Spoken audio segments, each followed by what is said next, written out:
hasta el día de hoy, es la mayor catástrofe marítima de todos los tiempos, el hundimiento del barco alemán Wilhelm Gustloff, exactamente hace 80 años, el 30 de enero de 1945, por un submarino soviético.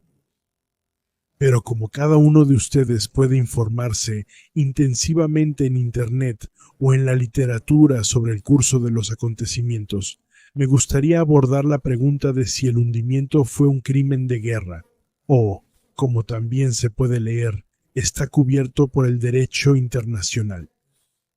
Sin embargo, la pregunta sobre la legalidad del torpedeo no es tan fácil de responder con un simple sí o no, al igual que no sería posible si les hiciera la pregunta, que por favor solo deben responder con sí o no, si es cierto que dejaron de golpear a su esposa o marido ayer.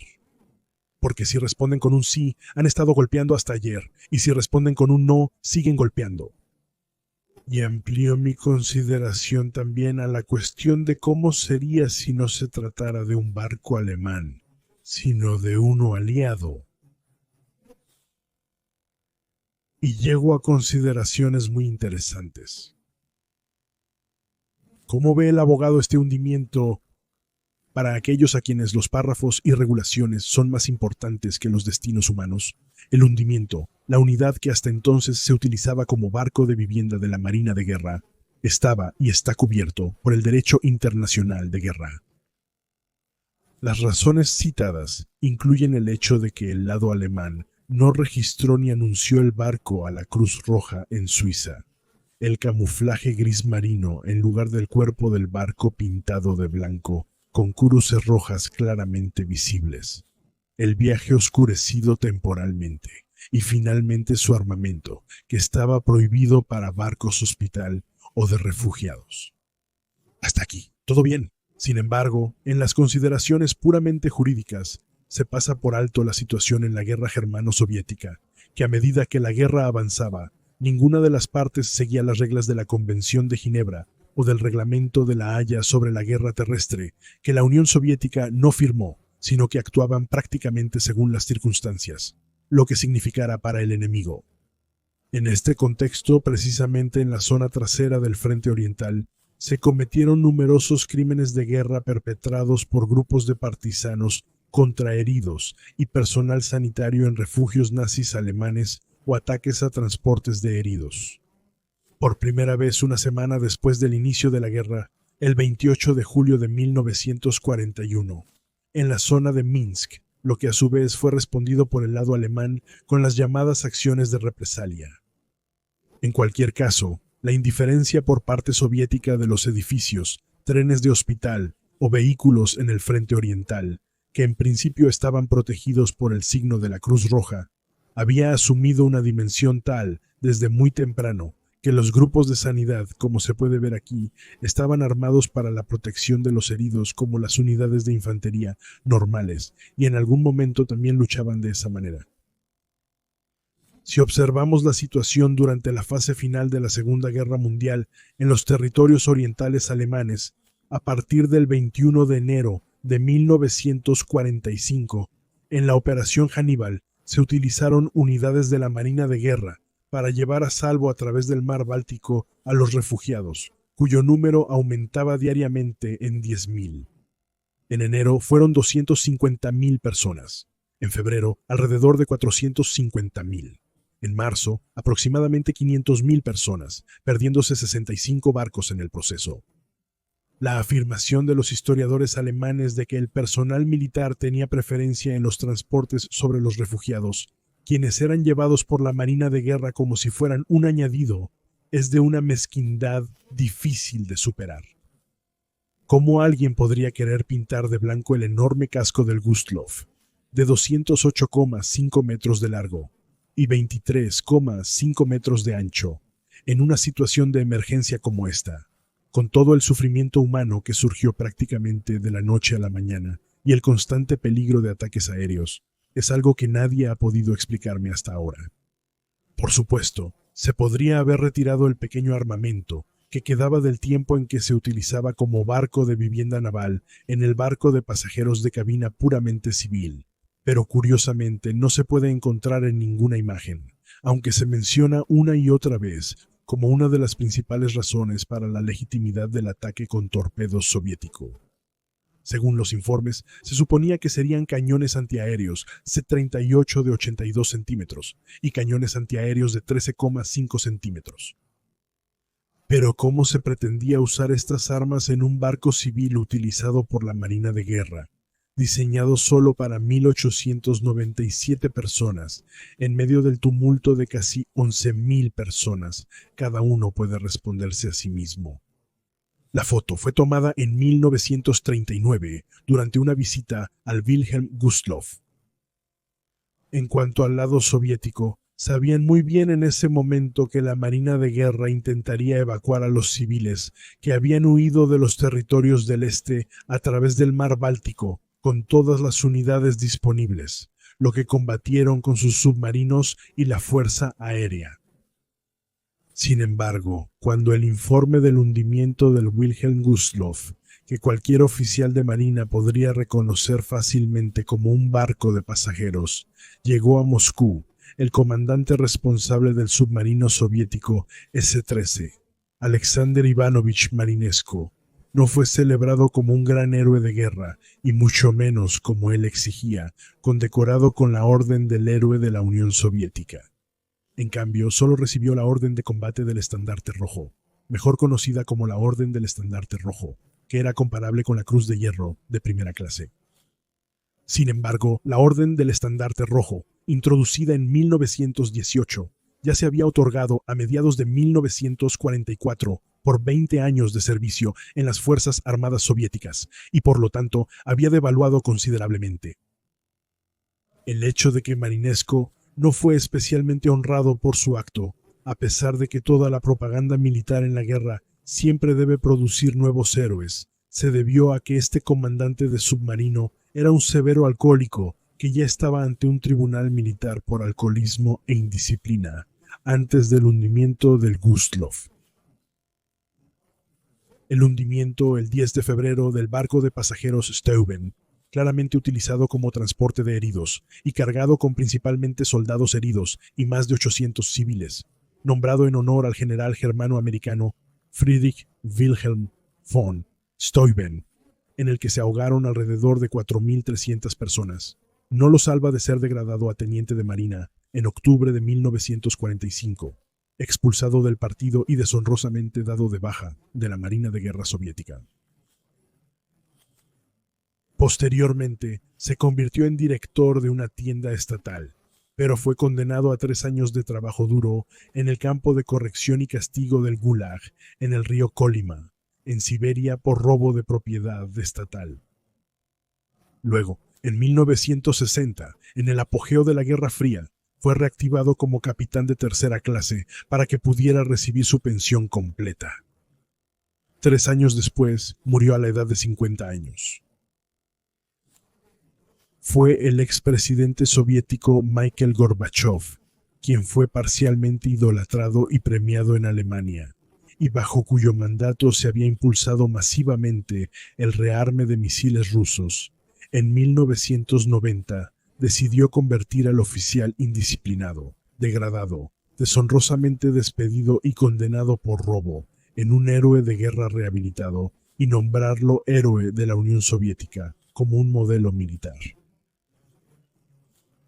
Como resultado, además de otros honores, desde 2002 en la antigua Königsberg alemana, ahora Kaliningrado rusa, incluso se ha erigido un monumento en la Plaza Alexander Marinesko.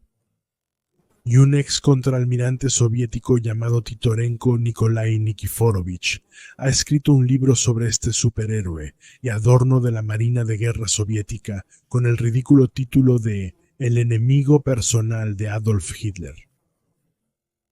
Para mayor precisión, quiero recordar el hundimiento del barco motorizado Goya, marcado como barco hospital, por el submarino soviético L-3, bajo el teniente de navío Vladimir Konstantinovich Konovalov, el 16 de abril de 1945, en el que murieron más de 7.000 personas, en su mayoría mujeres refugiadas con sus hijos. Por ello fue condecorado con la Orden del Héroe de la Unión Soviética el 8 de julio de 1945. En esta ocasión, es apropiado mencionar que desde 2014 en Rusia existe una ley que, entre otras cosas, penaliza cualquier crítica al ejército soviético durante la Segunda Guerra Mundial. Me refiero a la ex corresponsal de Deutschlandfunk, Sabine Adler, quien opinó que esto silenciaría especialmente a los historiadores rusos que se ocuparían críticamente del hundimiento del Wilhelm Gustloff en público, si se les permitiera. Y continuó diciendo que, hasta el día de hoy, en realidad no es posible hablar sobre los crímenes que los soldados soviéticos cometieron contra las mujeres alemanas, como las violaciones masivas. Y todo el tema de la no ocupación o la ocupación, por ejemplo, de los países bálticos, no se ha abordado ni siquiera se cuestiona de manera aproximada. Sin perjuicio de ello, como mencioné, el hundimiento del Wilhelm Gustloff puede considerarse permisible bajo una interpretación estricta de las regulaciones legales para un barco hospital o de refugiados. Pero ahora imagina que hubiera sido un barco de pasajeros aliado el que fue hundido por un submarino alemán, y no, como se puede leer en algunos lugares, el barco nazi Wilhelm Gustloff por un submarino comunista bajo el oficial comunista Marinesco, si usara esa terminología. Sin embargo, cabe suponer que se mencionarían los hundimientos de 3 barcos que ocurrieron en un corto periodo de tiempo en la misma frase. La Gustloff, la Goya y la Steuben, con más de 20.000 víctimas en total, principalmente mujeres mayores y niños. Y se habría asegurado, como con los naufragios en Pearl Harbor en Hawái, que los buceadores de naufragios criminales no saqueen ilegalmente lo que no está firmemente sujeto. Estos trágicos eventos, que de otra manera son ignorados por el oficial Berlín, que se muestra afectado, sino incluso horrorizado, en todas las ocasiones posibles, no solo se mencionarían extensamente en los libros de historia y serían filmados profesionalmente, sino que también serían evaluados de manera completamente diferente por sus propios historiadores. Al igual que los bombardeos realizados en Hamburgo durante la Operación Gomorra en 1943 y los de Dresde en febrero de 1945, no se consideran crímenes de guerra. Fueron responsabilidad de Winston Churchill, venerado por los alemanes, y ejecutados por el mariscal de la Fuerza Aérea Británica Sir Arthur Harris, honrado con todas las órdenes disponibles. O tomemos como ejemplo el bombardeo de las ciudades japonesas de Hiroshima y Nagasaki, en agosto de 1945, con bombas atómicas, ordenado por el presidente de los Estados Unidos, Harry S. Truman. En todo esto, el artículo 25 del Reglamento de la Haya sobre la guerra terrestre no contaba, mientras se utilizaba para condenar los ataques aéreos alemanes. Y precisamente en el caso de Gustloff, políticos, militares, historiadores y periodistas, no como los historiadores y periodistas alemanes alineados que siempre señalan la culpa de la dirección del barco Gustloff. En cambio, darían explicaciones plausibles de por qué se había hecho esto, o aquello, o no se había hecho. Porque según los informes de los refugiados sobre los tanques soviéticos que rodaban sobre la cubierta de refugiados civiles, o su bombardeo con aviones o artillería, debió haber habido tal pánico que seguramente se pensó en todo, excepto en la implementación de disposiciones legales teóricas, incluyendo, por ejemplo, recuperar la bandera de la Marina de Guerra y en su lugar reemplazarla por una bandera blanca como sustituto de la bandera de la Cruz Roja. Como si eso hubiera detenido al comandante del submarino soviético Marinesco, siquiera por un segundo, de dar la orden de disparar. No le molestó con el Steuben tampoco. Pero sobre todo, en una visión histórica medianamente justa, también se recordaría desde el lado del Estado a las más de 20.000 personas alemanas que se convirtieron en víctimas en los últimos meses de la guerra, al igual que los millones que murieron sin sentido antes que ellos, tanto de Alemania como de muchos otros países. Después de todo, en 1959, bajo la dirección de Frank Wisbar, se creó la notable película alemana en blanco y negro, La noche cayó sobre Gotenhafen, que aún no tenía el tono de las producciones alemanas modernas, sino que se apegaba a los hechos, aunque esta película no se grabó en las almas alemanas, ya que el sufrimiento alemán al final de la Segunda Guerra Mundial a menudo fue borrado, con el proverbio que favorece la idea de la culpa colectiva. Quien siembra vientos recoge tempestades. En el año 2008, el camarógrafo y director Vils Meyer intentó con más de 10 millones de euros con el drama ficticio de 2 partes de ZDF, Die Gustloff, una producción alemana típicamente sin éxito internacional, en la que todo, desde los accesorios hasta el elenco, es muy mediocre. Aquí, los refugiados se presentaron en ropa que, después de su huida de varios días, parecía recién entregada de la tintorería, lo cual también se aplica a los uniformes. Tanto Vils Meyer como el historiador de cine Berg, que escribió el guión, estaban completamente abrumados con el material y fueron duramente criticados. Será interesante ver quién recordará el 80 aniversario de la mayor catástrofe marítima de la historia, el 30 de enero de 2025.